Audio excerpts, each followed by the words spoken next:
Hello, എല്ലാവർക്കും സുഖമായിരിക്കുന്നു എന്ന് വിചാരിക്കുന്നു. ഓരോരുത്തർക്കും കാണൂലേ നമ്മുടെ ചെറുപ്പകാലങ്ങളിലെ അവധിക്കാലത്തെ കുറച്ച് ഓർമ്മകൾ. എൻ്റെ കുറച്ച് ഓർമ്മകളാണ് കേട്ടോ ഞാൻ ഈ വീഡിയോയിൽ ഷെയർ ചെയ്യുന്നത്. ഗായ്സ്, ഇതിപ്പോൾ കുറേ നാളായിട്ട് ചെയ്യണമെന്ന് കരുതിയ വീഡിയോ ആണ് കേട്ടോ. എൻ്റെ തറവാട്ടിലെ കളത്തിൻ്റെ വീഡിയോ ആണ്. അപ്പോൾ ഒന്ന് കണ്ടു നോക്കിയാലോ. കഴിഞ്ഞ മാസം ഫസ്റ്റിലായിരുന്നു ഞാൻ ജനിച്ചു വളർന്ന എൻ്റെ തറവാട്ടിലെ പാമ്പും കളവും മുത്തപ്പൻ കളവും ഭഗവതി പാട്ടുമൊക്കെ. മുത്തപ്പൻ കളത്തിനും ഭഗവതി പാട്ടിനും ഈ പ്രാവശ്യം എനിക്ക് പോവാൻ പറ്റിയിട്ടോ. ഒരു 10th സ്റ്റാൻഡേർഡ് വരെ ഒരു കളത്തിനും മുടങ്ങാതെ പോകാൻ ശ്രമിച്ചിരുന്നു. പിന്നെ ഹോസ്റ്റൽ ലൈഫും കോളേജ് ലൈഫും ഒക്കെ ആയപ്പോൾ പിന്നെ പല വർഷങ്ങളിലും കളം മിസ്സായി തുടങ്ങി. ഇപ്പോൾ ഏകദേശം ഒരു 6 വർഷത്തിൽ കൂടുതൽ ഗ്യാപ്പിന് ശേഷമാണ് കേട്ടോ ഒരു ഭഗവതി പാട്ടിന് കൂടിയത്. പണ്ട് സ്കൂളിൽ പഠിക്കുന്ന കാലത്ത് വെക്കേഷനായ കാത്തിരിക്കും തറവാട്ടിലെ കളമാവാൻ. താലമെടുക്കലായിരുന്നു മെയിൻ. ഒറ്റയ്ക്ക് താളം പിടിക്കണം, പട്ടുപാവാട ഇടണം. കളത്തിന് എടുക്കാനുള്ള പട്ടുപാവാട നേരത്തെ തന്നെ സെറ്റാക്കി വെച്ചിട്ടുണ്ടാവും.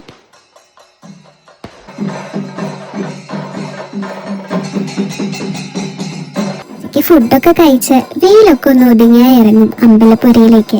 പൂ പൊട്ടിക്കാനൊക്കെ വലിയ ഇൻട്രസ്റ്റ് ആയിരുന്നു കേട്ടോ ആ പ്രായത്തിലെ.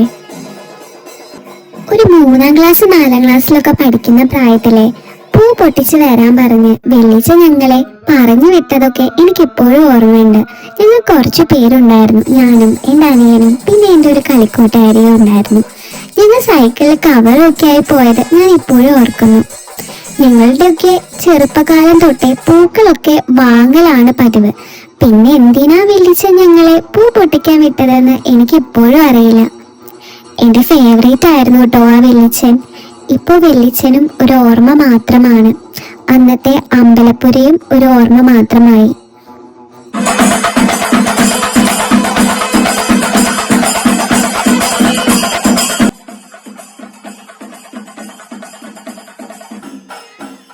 കളം വരയ്ക്കുന്നത് നോക്കി നിന്നിരുന്നതും കുരുത്തോല കൊണ്ട് കിളീനുണ്ടാക്കി തരുമെന്ന് ചോദിച്ചു പോയിരുന്നതും 5:30-6 മണിയാകുമ്പത്തിനും കുളിച്ചൊരുങ്ങി താലം എടുക്കാൻ റെഡിയാകുന്നതും മുത്തപ്പൻ കളത്തിന് പ്രസാദമായി തന്നിരുന്ന വെറ്റിലയിൽ ചുണ്ണാമ്പ് തേച്ച് മുറുക്കി വായ പുള്ളിയതും താലം എടുക്കുമ്പോൾ പൂത്തിരി കത്തിക്കാൻ തരുന്നതും കാത്തിരുന്നതും എല്ലാം ഇപ്പോൾ ഒരു ഓർമ്മ മാത്രമായി.